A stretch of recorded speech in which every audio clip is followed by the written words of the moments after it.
Good evening. I'm Pat Callahan. And I'm Amanda Hill in for Cindy Williams. There will be at least one referendum question on this fall's election ballot and possibly more. Maine voters decide a lot of critical issues at the ballot box, but after voters have their say, the legislature can still change it.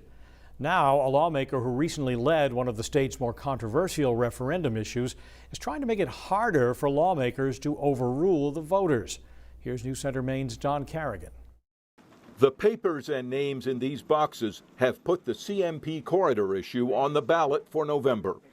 The results of that referendum vote will be called the will of the people. But if it passes, that won't be the final word, because Maine lawmakers could then change what the voters wanted or even repeal it. I think voters are a lot smarter than some folks give them credit for in my line of work.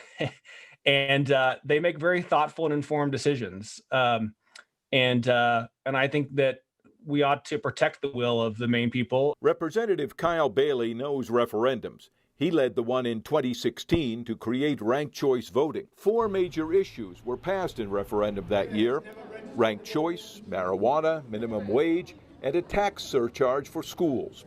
All of them were significantly changed by the legislature afterwards. The tax surcharge for schools was actually repealed. John Kosinski led the campaign to pass it and says the voter's voice should matter. But the refusal to recognize popularly approved ballot initiatives shows me we have tipped the scale too much in favor of the representational democracy. He's supporting Kyle Bailey's bill to change the Constitution to require a 3/4 vote of all lawmakers to repeal a referendum passed law, and a 2/3 vote to make any changes for the first 3 years. Would ensure that there's a higher threshold for the legislature to change or repeal a law that's approved by Maine citizens, that there is something sacred about the ballot box and that we want to protect that. But one top Republican leader says it's not that simple.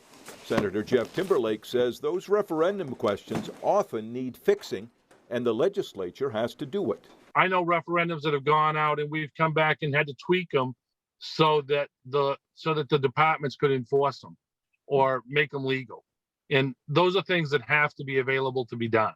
Yeah. And I think that the system we got is working. Bailey insists that under his bill, those tweaks could still get done, but that it would be harder to actually thwart the will of the voters. The bill is a proposed amendment to Maine's Constitution, meaning it needs to be passed by the legislature and signed by the governor, and then sent to Maine voters for its own referendum. In Augusta, Don Carrigan, News Center, Maine. Now, that CMP corridor referendum has already qualified for this year's ballot. There are 3 other petitions circulating now. One to restrict the governor's emergency powers, one dealing with collective bargaining for teachers, and another to create a single-payer health insurance system for Maine. Those campaigns are still collecting signatures, so they are not likely to be on the ballot this year.